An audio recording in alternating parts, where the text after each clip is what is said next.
दिल्ली का अगला मुख्यमंत्री कौन होगा? बीजेपी ने 27 वर्षों बाद दिल्ली में अपनी सरकार बना ली है। 70 में से 48 सीटें भारतीय जनता पार्टी ने जीती है, जबकि महज 22 सीटों से आम आदमी पार्टी को संतोष करना पड़ा। जिसके बाद से लगातार ये चर्चा हो रही है कि दिल्ली में मुख्यमंत्री कौन बनेगा। आखिर भारतीय जनता पार्टी दिल्ली का मुख्यमंत्री किसे बनाएगी? कौन होगा सीएम फेस? इसको लेकर लगातार चर्चाएं चल रही हैं। कभी किसी का नाम आ रहा है तो कभी किसी और का नाम आ जा रहा है। हालांकि बीजेपी में कहा जाता है कि जिसका नाम चर्चा में होता है उसी का नाम सीएम पद के लिए कट जाता है। और कई बार प्रधानमंत्री नरेंद्र मोदी ने भी खुद कहा है कि आप लोगों को छपास की बीमारी से दूर रहना चाहिए। लेकिन बीजेपी के ऑफिस से एक बड़ा अपडेट आया है दिल्ली सीएम फेस के बारे में। उसके बारे में हम बताने वाले हैं कि आखिर किन नामों की चर्चा चल रही है दिल्ली के मुख्यमंत्री पद के लिए। बीजेपी किन का ऐलान कर सकती है, उनके बारे में एक बड़ी खबर आई है। लेकिन उससे पहले हम ये बता दें कि नरेंद्र मोदी के लिए दिल्ली की जीत बड़ी खास है। 10 वर्षों से उस दिल्ली में वो विराजमान है, सरकार में है, लेकिन वो पिछले 10 वर्षों से दिल्ली नहीं जीत पाए। अब उन्हें ये दिल्ली अपनी अपनी सी थोड़ी लगती होगी, क्योंकि पहली बार 10 वर्षों के बाद वो दिल्ली में उनकी सरकार वाकई में वास्तविक रूप से है। क्योंकि पहले पूरे देश में अलग अलग राज्यों में नरेंद्र मोदी की सरकार जरूर रही, लेकिन दिल्ली में बीजेपी की सरकार नहीं रही। तो एक अधूरापन और एक कसक हमेशा रही। वो कसक शायद अब दूर हो गई है। अमित शाह ने भी इस दिल्ली के लिए बहुत मेहनत की। पिछले से पिछले चुनावों में भी वो 50 से 60 कार्यकर्ताओं के बीच प्रचार करते रहे, उनके बीच नुक्कड़ सभा भी करते रहे। बताइए कितने बड़े नेता 50 से 60 लोगों के बीच प्रचार करें, ये भी एक बड़ी बात है।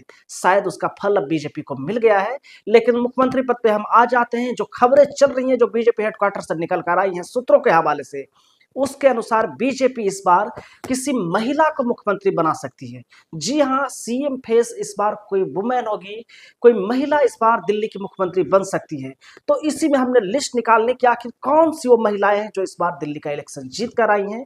जब मैंने लिस्ट निकाली तो उसमें मालूम चला कि शालीमार बाग एक सीट है जहां से बीजेपी ने जीती है, ग्रेटर कैलाश है, नजफगढ़ है, इसके अलावा एक और सीट वजीरपुर है। यानी इन 4 सीटों से बीजेपी की महिला नेताओं ने अपना इलेक्शन जीता है। अगर हम एक एक कर बात करें तो शालीमार बाग से रेखा गुप्ता, जो बीजेपी की बड़ी सीनियर नेता है और आरएसएस से भी जुड़ी रही हैं, उन्होंने इस बार चुनाव जीता है। उन्होंने इस बार आम आदमी पार्टी की वंदना कुमारी को 30,000 वोटों से हराया है। रेखा गुप्ता का पक्ष इस बार इसलिए मजबूत दिख रहा है क्योंकि वो बीजेपी के बड़े नेताओं से उनके बड़े संबंध हैं। इससे पहले भी अगर आप याद करेंगे तो 2022 के समय जब दिल्ली के मेयर का इलेक्शन हो रहा था तो बीजेपी ने मेयर पद के लिए रेखा गुप्ता का नाम खड़ा किया था, जो शैली ओबराय के सामने खड़ी हुई थी। इसके अलावा वो इसी दिल्ली में निगम पार्षद भी 2-2 बार रह चुकी हैं, लगातार बीजेपी के लिए काम करती रही हैं। तो उनका पक्ष कहीं ना कहीं मजबूत दिखने लगा है। वंदना कुमारी के साथ ये उनकी चौथी भिड़ंत थी। 3 बार वंदना कुमारी ने इन्हें हराया था, लेकिन चौथी बार अंततः रेखा गुप्ता ने वंदना कुमारी को 30,000 के बड़े मार्जिन से हराकर विधायकी की सीट जीत ली। देखना दिलचस्प होगा कि रेखा गुप्ता का पक्ष कितना मजबूत रहता है सीएम फेस के लिए। क्या प्रधानमंत्री नरेंद्र मोदी या अमित शाह उनका नाम कंसीडर करते हैं या नहीं। दूसरे चेहरे पे बात करें तो ग्रेटर कैलाश इलाके से बीजेपी की नई नई विधायक बनी शिखा रॉय भी बड़ी ही मजबूत दावेदार है। शिखा रॉय ने इस बार वहां मंत्री और विधायक रहे सौरभ भारद्वाज को हराया। सौरभ भारद्वाज आम आदमी पार्टी के बड़े नेता रहे हैं। उम्मीद जताई जा रही थी कि उस बार वो चुनाव आसानी से जीत लेंगे, लेकिन शिखा रॉय ने उन्हें 3100 वोटों से हरा दिया। जिसके बाद ये उम्मीद जगने लगी है कि क्या शिखा रॉय को भी कोई बड़ा पद मिल सकता है, क्योंकि सौरभ भारद्वाज भी एक बड़ा चेहरा थे और एक बड़े चेहरे को हराने की कीमत क्या शिखा रॉय को मिल सकती है। अगर हम नजफगढ़ विधानसभा इलाके की बात करें तो यहां से सीट जीतने वाली बीजेपी विधायक नीलम पहलवान है। उन्होंने आम आदमी पार्टी के तरुण कुमार को 29,000 वोटों से हराया है। तो जब महिलाओं की बात हो रही है तो ये भी एक तरह से कंसीडर आप कर सकती हैं कि क्या नीलम पहलवान की किस्मत तो नहीं जाग जाएगी। और अगर चौथी सीट की बात करें तो चौथी सीट वजीरपुर की है। वजीरपुर सीट से भारतीय जनता पार्टी की उम्मीद थी पूनम शर्मा। उन्होंने आम आदमी पार्टी के राजेश गुप्ता को करीब 11,500 वोटों से हराया है। तो पूनम शर्मा भी इस दौर में शामिल है कि कहीं जब महिलाओं का नाम मुख्यमंत्री पद के लिए चल रहा है तो क्या पता इनकी ही किस्मत जाग जाए। ये चारों महिलाएं हैं जो इस बार विधायक बनकर आई हैं, तो क्या पता इसमें से किसकी किस्मत जागती है। कौन दिल्ली का चीफ मिनिस्टर बन जाए, कहा नहीं जा सकता।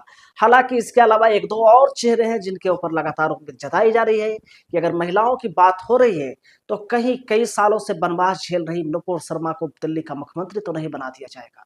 इसके अलावा एक और चेहरा है जिसके बारे में बात की जा रही है, वो है स्मृति ईरानी। स्मृति ईरानी भारत सरकार में पूर्व मंत्री हैं। अमेठी में राहुल गांधी को उन्होंने हराया था, हालांकि इस बार वो हार गई। इसके बाद भी ये उम्मीद जताई जा रही है कि क्या स्मृति ईरानी को प्रधानमंत्री नरेंद्र मोदी दिल्ली की कमान सौंप देंगे, क्योंकि इस वक्त स्मृति ईरानी के पास कोई पद नहीं है, वो सांसद भी नहीं है, वो बिल्कुल खाली बैठी हुई है। तो हो सकता है कि नरेंद्र मोदी अनुभव के आधार पर स्मृति ईरानी को दिल्ली का मुख्यमंत्री बना दे। नरेंद्र मोदी से स्मृति ईरानी के अच्छे संबंध बताए जाते हैं, क्या उन अच्छे संबंधों का स्मृति ईरानी को फायदा मिलेगा, यह भी देखना दिलचस्प होगा। बीजेपी ने सोचा था कि शायद मुख्यमंत्री का चेहरा स्मृति ईरानी को बनाती, हालांकि ऐसा नहीं हुआ, लेकिन फिर भी उनका दावा मजबूत दिखता है। हो सकता है आपको आश्चर्य नहीं होना चाहिए अगर स्मृति ईरानी को इस दिल्ली का मुख्यमंत्री बना दिया जाए। नरेंद्र मोदी के साथ अच्छे रिश्तों का शायद लाभ स्मृति ईरानी को मिल सकता है। और भी नाम सीएम पद के लिए चर्चा में है, इसमें लक्ष्मी नगर के अभय वर्मा का भी नाम शामिल है। मुस्तफाबाद से चुनाव जीतने वाले मोहन सिंह बिष्ट भी सीएम पद की रेस में बताए जा रहे हैं। हालांकि इन सब के बीच परवेश वर्मा की दावेदारी को लेकर भी बड़े सवाल हैं कि हो सकता है परवेश वर्मा को अरविंद केजरीवाल को हराने का फायदा मिल जाए। उन्होंने उन्हें हराया है तो शायद उसका फल उन्हें मिले और उन्हें मुख्यमंत्री बना दिया जाए। परवेश वर्मा इलेक्शन जीतने के बाद तुरंत बाद अमित शाह के पास गए और कल परवेश वर्मा की मीटिंग जेपी नड्डा से हुई है। तो क्या पता कहीं जेपी नड्डा ने उन्हें सीएम बनने का मैसेज दे तो नहीं दिया है, यह भी एक बड़ा सवाल। नजरें हमारी भी बनी हुई है कि बीजेपी सीएम दिल्ली में किसे बनाएगी। आप भी देखते रहिए, हमारी भी नजर बनाई हुई है। जैसे ही कोई अपडेट आएगा हम आपको जरूर बताएंगे कि बीजेपी दिल्ली में मुख्यमंत्री किसे बना रही है। फिलहाल अभी के लिए इतना ही। वीडियो आपको कैसा लगा कमेंट करके जरूर बताइएगा, और अच्छा लगा हो तो इसे लाइक शेयर और चैनल को सब्सक्राइब जरूर कर दीजिएगा। हम मिलेंगे आपसे अगले वीडियो में, तब तक के लिए नमस्कार।